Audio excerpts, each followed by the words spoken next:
Paul Stanley. He's world famous both for his musical ability and his charisma.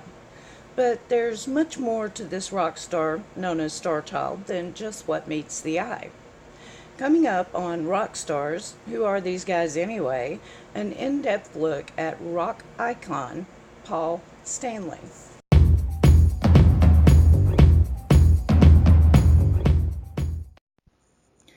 Paul Stanley was born as Stanley Eisen on January the 20th, 1952, in New York. As the frontman for one of the world's best-known rock bands, Paul Stanley is no stranger to crowds and definitely no shrinking violet. In truth, he seems to come alive on the stage as if he was born to it. Paul rose to fame in the early 70s when he was just out of his teens himself. Struggling to make it as a musician and working as a cab driver, it was pure luck that he met and clicked with Gene Simmons. Together, they formed the band Wicked Lester and began a lifelong musical partnership. Ultimately, the band migrated into Kiss with the original lineup of Paul, Gene, Ace Frehley, and Peter Criss.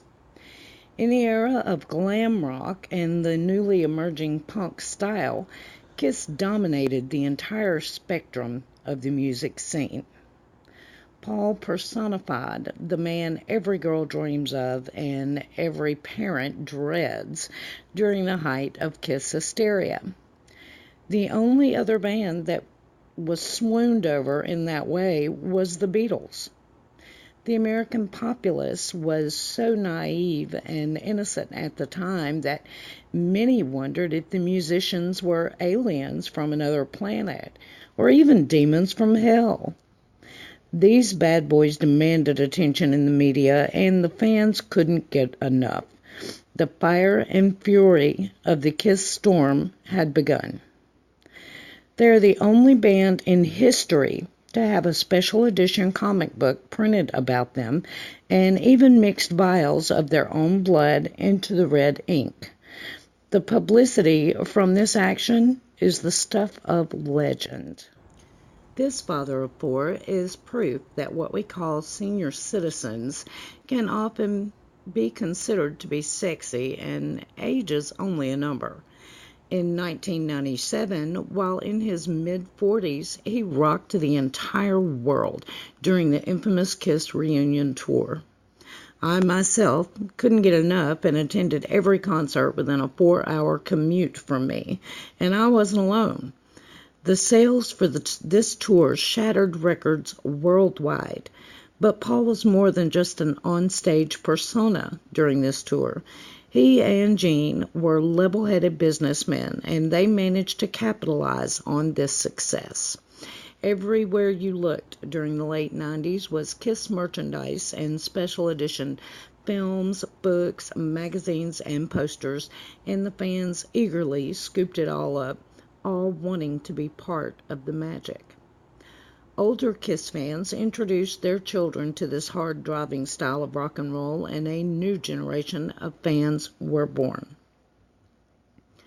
Not only does Paul have musical talent, his creativity stretches across every creative platform, including writing, painting, and even opera.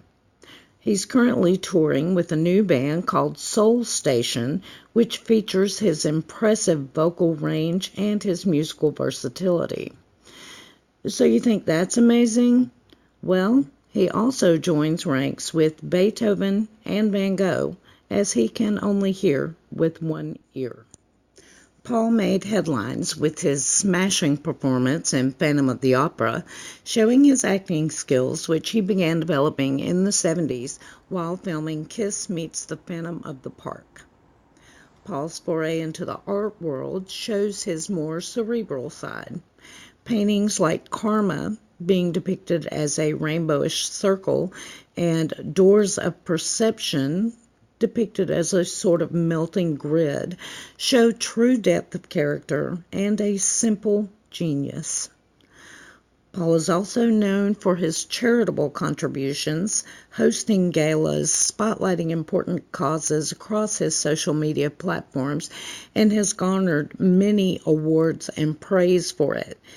However, he most often contributes quietly behind the scenes, which is the hallmark of true charity.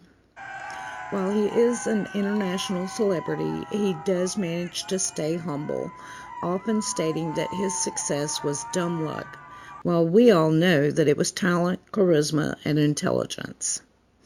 So, Paul Stanley, I offer you a big salute, and I wish you a wonderful birthday.